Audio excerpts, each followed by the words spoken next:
Full 7-day coming up in a bit. New at 5:30, sleep apnea.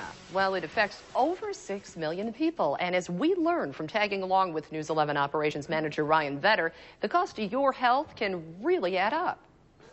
Like millions of other people, News 11's Ryan Vetter brushed off a very serious health problem that eventually could have cost him his life. When I first heard of sleep apnea, I thought I was just somebody who wasn't getting a lot of sleep, and it was their own fault. But dizzy spells at work sent him here to the sleep lab for a sleep study. After one night, Dr. Lou Tartaglia shares the scary results. His apnea index was 78.3 events per hour.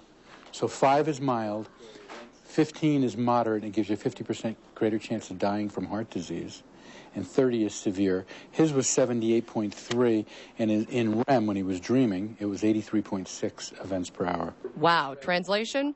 Each red spike on this computer screen represents the times when Ryan stopped breathing and his oxygen level drops. When that happens, you secrete inflammatory cytokines, nasty little chemicals that cause inflammation of the small arteries. They suck in more cholesterol, you get hardening of the arteries, and that's what leads to the hypertension, heart disease, heart attack, and stroke. Hardly a small health problem. You've got a report that says, okay, you stop breathing this many times. Then it's like, okay, it's a slap in the face that this is real. The cause, extra weight, aging muscles in the throat, all can block the airway. The prescription, night 2 in the sleep lab, to test a sleep apnea oxygen mask. Puts back pressure on his airway. The back pressure on his airway puffs open the neck, and then your diaphragm just moves up and down naturally while this is open. As the pressure was increased in the mask, Ryan was able to breathe and sleep without any oxygen desaturations. Finally, by the end of the night, there were virtually none.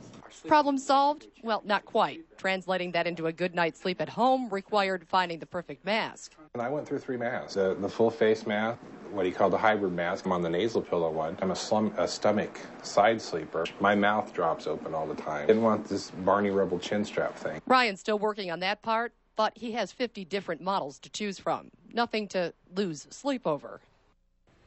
Well, we had a little bit of fun at the end there, but over time, getting more sleep will also help patients lose weight. It increases your energy, obviously, and this in addition to cutting the chances of developing what we spoke of, which are very serious and life-threatening health problems.